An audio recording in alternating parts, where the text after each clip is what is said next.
Yeah. They look good. They looking great. I'm out here talking my shit, dog. Like,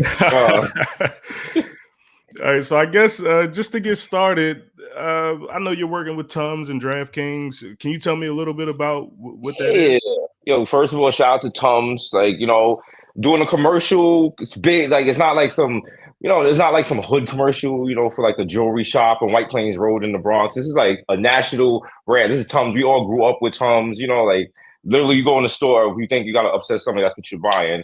So they partner with DraftKings and they're doing like, it's called Tums Props Bet. And it's like gambling, but it's not like with money. It's kind of like a side hustle. Like you're playing on the side, like with the Super Bowl, which we're not actually. I can only say that once in the interview because we can't say that term. So we have to say the big game for legal reasons. Okay. I want to get the lawyers involved. But like it's like like everyone that goes to watch the game might not be a football fan or might not know what's going on, but you're gonna be there for the food. That's why we all go to the parties. That's why we go to the bar. You want to watch the game, get your chips, get your dip, get your guacamole, maybe some pizza, maybe some deviled eggs. And it's just like the game, you can actually gamble, take bets on like what food is going to be at parties, how many pizza slices going to get delivered. It's like little jokey joke stuff like that. It's playful, but you get a chance to win actual money. You can win up to $10,000, which is like for what? Just figuring out how much pizza people are going to eat. Like that's kind of a good look. And like working with DraftKings and Tums, they just made it fun. It's not corny. It's just like a cool thing to do on the side. It's like not.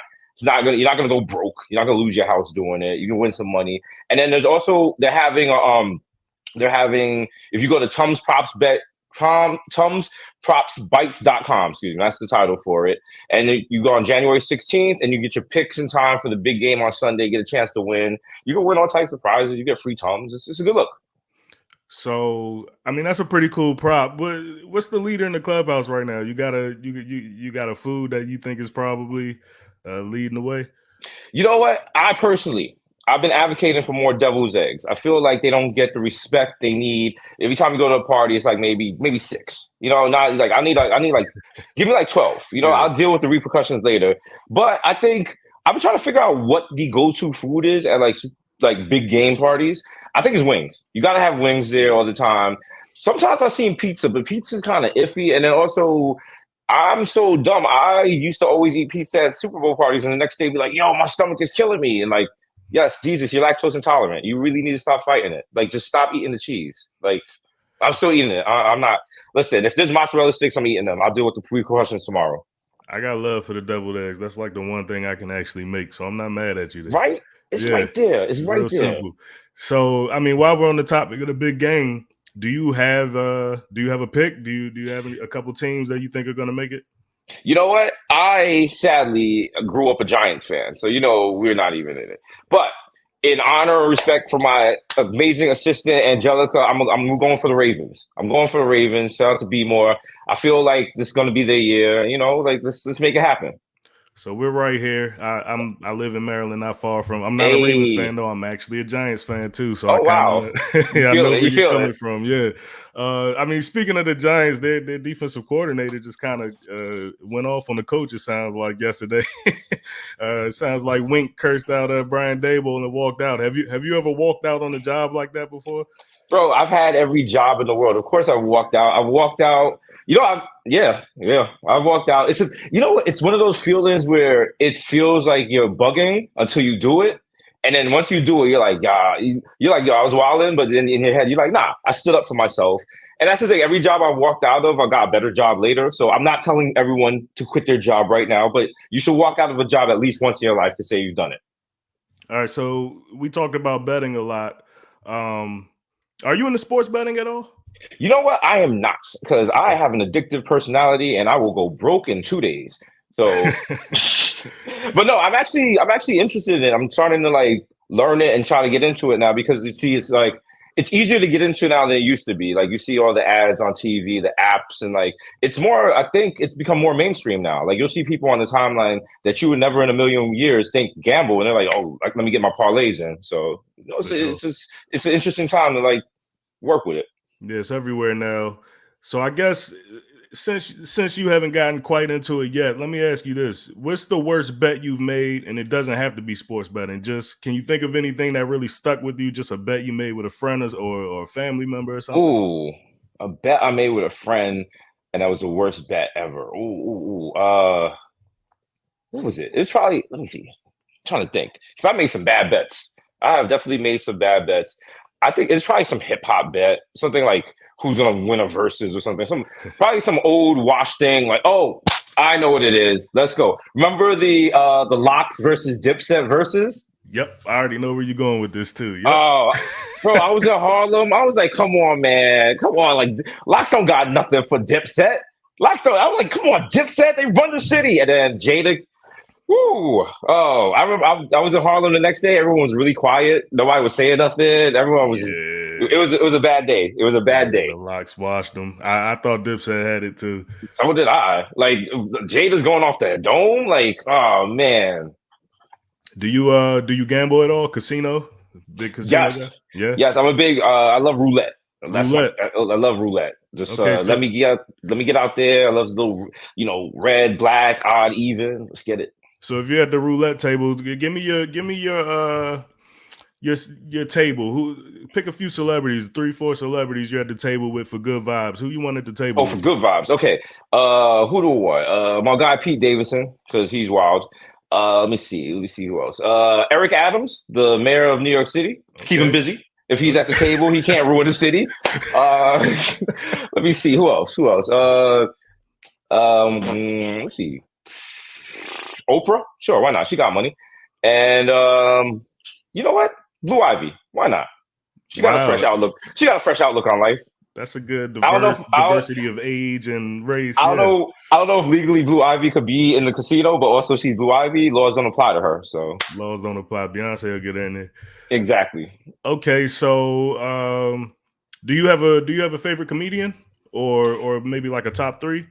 Oh, you know what? My favorite comedian, rest in peace, Greg Giraldo. He died a long time ago. He worked, he's probably the reason I'm in comedy now because he went to Harvard, but he was from the Bronx and he actually OD'd, which is pretty sad, but that's kind of common with comedy legends. But no, he was just so smart and so quick-witted and just he had such a sharp tongue. And that's always kind of the direction I'll try to take my comedy in. And because I have to plug them, I want to say thanks to Tums for picking me for this campaign. Because it's they said, I was on the Daily Show, plug, yeah. And they saw that and was that's why you're a fit for this. So just want to bring it back to them and say thank you. Because listen, you got to shout out the sponsors. Yeah, for sure. Shout out to Tums. And I mean, tell me about that Daily Show experience. I don't think I've heard you talk about it too much afterwards. I heard a lot about leading up to it. But what was that like? Bro, it was...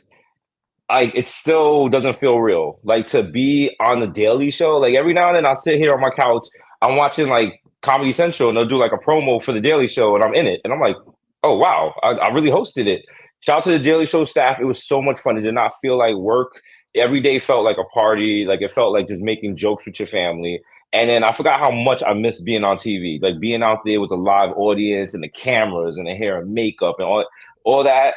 I miss doing that so much. And just to get a chance to get out there and do it again, and on a show like The Daily Show, and the numbers, people turned up for me. They said a lot of people turned up as far as getting the tickets to be there and just watching the show. And bro, that's one of those things that you'll remember forever. That's something I did. And you talk about missing being on TV. Are we going to see you on TV a lot more going forward? Listen, I got big things coming in 2024. Don't worry about your boy D. People think I'm out here struggling. I am not. I got some big. I'm gonna blow your minds. When you see me next time, you'll be like, "Yo, he's doing it."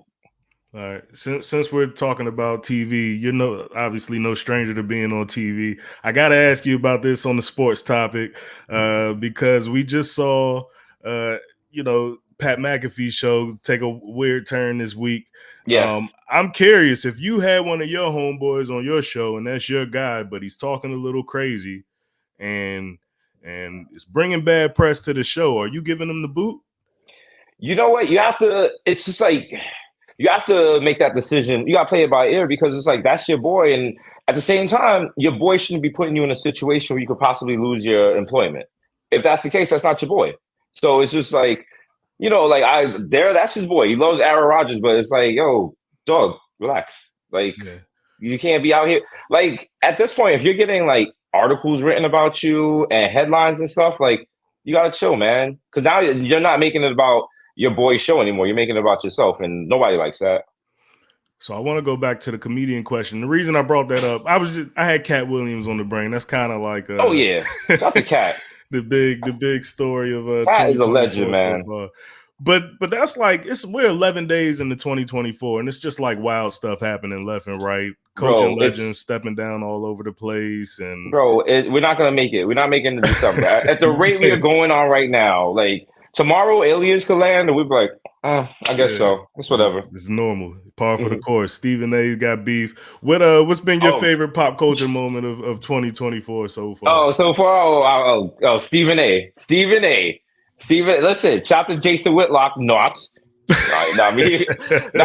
Stephen A. He was fed up, and it's just like because Stephen A. is always yelling. He's always yelling, and for him to be so calm, cool, and collected, and the way he's talking to you, that's more devastating than for him to be yelling at you. And it's just like, you can see that it's a personal beef. There's definitely there's stuff behind the scenes we don't know about. That's why it's so egregious the way he's going at it. So I'm enjoying that. But the Cat Williams stuff is good. Like, something's going to happen today. Something's going to happen today to make us forget about all that other stuff. So all we can do is brace for it.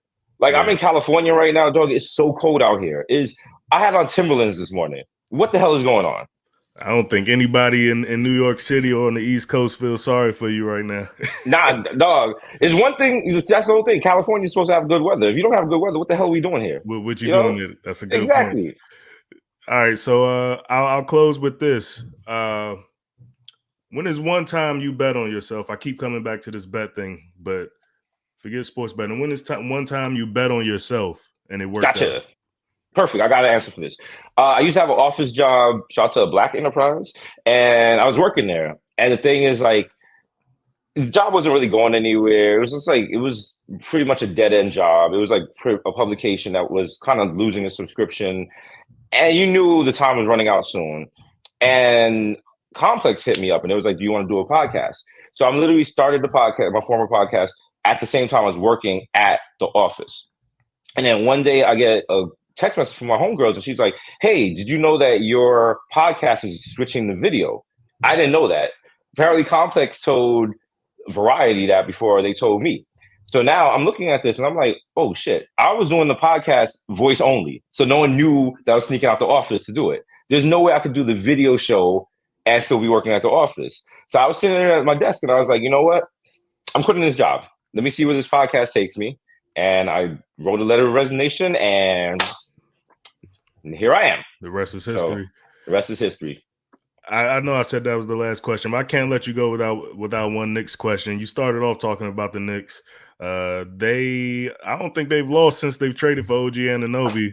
What's the ceiling on this year's team? Can they knock off the Celtics or Bucks or whoever they need to? You know what? I'm thinking Eastern Conference Finals. Like right now, this team is looking good. They're playing well. The ball movement's incredible. OG was like the missing piece. If we get Mitchell back, like anything's possible.